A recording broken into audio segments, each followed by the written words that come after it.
Hey everyone, but most particularly my friend Cronny, who I've been making these endgame videos for. This is Chess Teacher Tui, and I am making another video based on lessons from Silman's great instructional book, Silman's Complete Endgame Course. I'm referring to International Master Jeremy Silman. And I'm not intending on making a lot of detailed videos about the early chapters of that book, just because a lot of the really basic things like how to mate the opponent's king with just a king and a rook, some of these more overly simple concepts I think most players already know. So I'm starting by making a video by this test question from chapter 2 of Silman's book.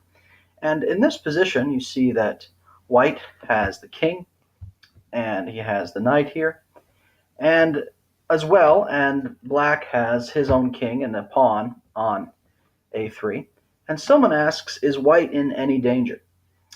And the answer is, even without the knight, the answer is no, because king c2 secures the draw. But with the knight, it's curtains for black. And I'd like to show you why this is the case. I'm going to pretend at first that white does not even have the knight. If anything else, king c2 secures the draw. And why is that? Well, as you can see, this is now black's only legal move. And if you look at white's king, he covers these three squares, right? If you look at it, the king, by covering these three squares, he's preventing the black king from ever coming off the A file. And because he prevents him from coming off the A file, the black king can never get out of the way. He can never escape the A file in order to be able to promote his A pawn. And so because of that, king c2 secures the draw. No matter what white, if white wanted, he could just shuffle his king back and forth forever, and there would be no possible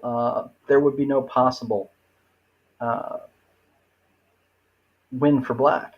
However, because of the knight and because the king has the black king trapped on the file, it's actually curtains for black. So we're going to go back to the initial position. And the first move is indeed king c2. And now king a1 is forced. But because of the knight, it's actually in a position where white has mate in 2. And here's why. As we know, because white has these three squares covered for the king, what white can choose to do is move knight to c1.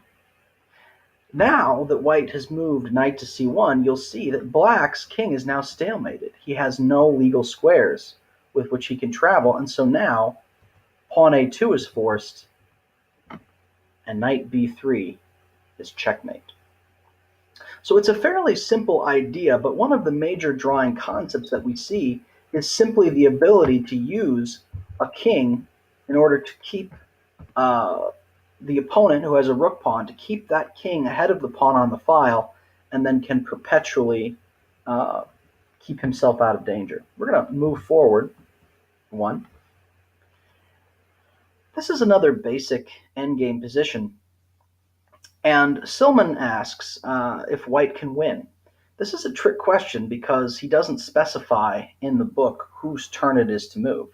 And the answer, of course, is if it is white to move, it is a draw.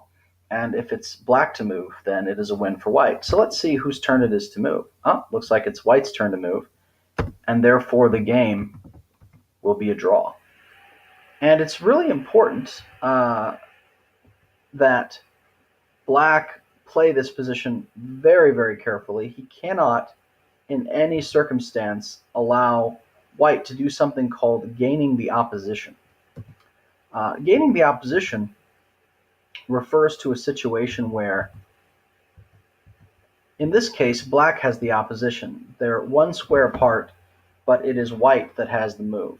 If they were in the same position, and it were in fact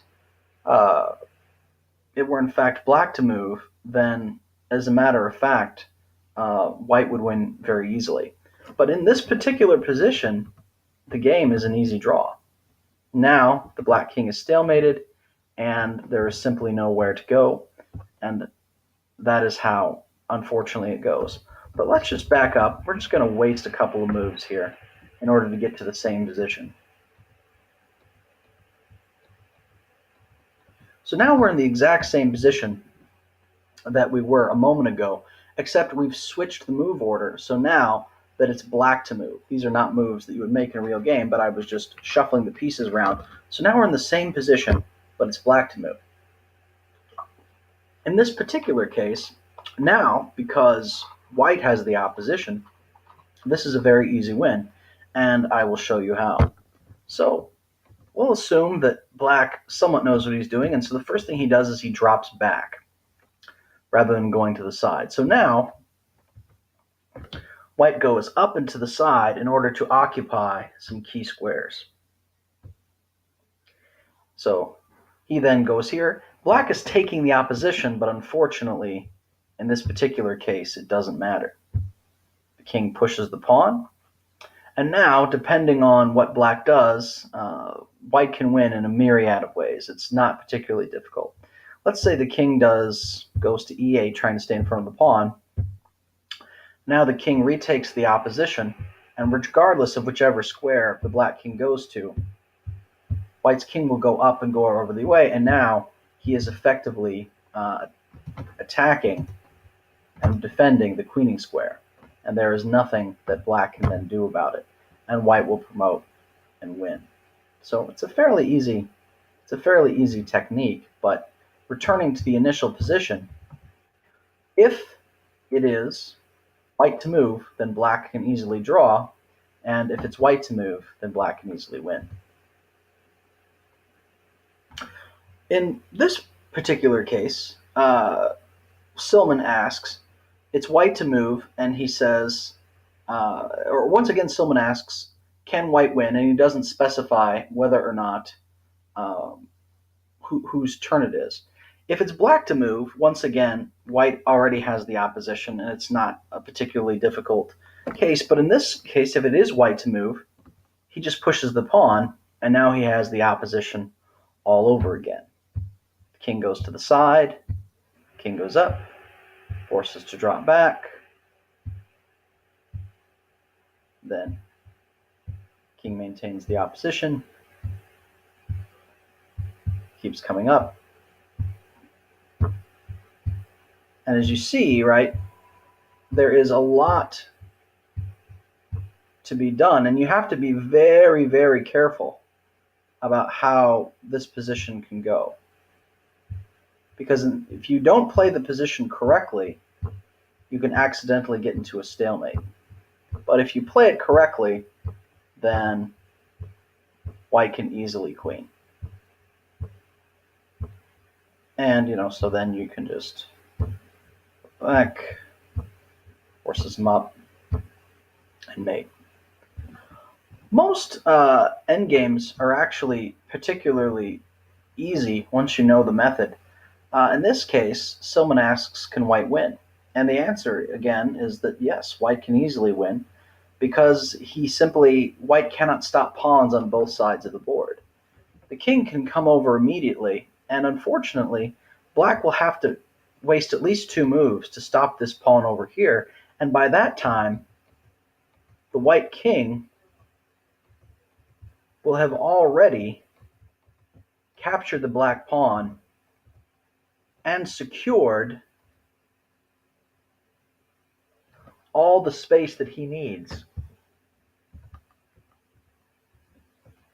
in order to be able to promote the f-pawn all the way on the other side. Here's a famous one. Here is a famous mistake. Silman asks, can white draw with rook f4? This is one of those horrible mistakes that in the history of chess. The question is, if this rook goes here, the assumption is, because now white will have the opposition, that white will draw. The thing is, this is a horrible mistake because the black king just steps up. White's forced to trade. Now black has the opposition, and black will win. Anyway, this is Chess Teacher Tui. I better sign off.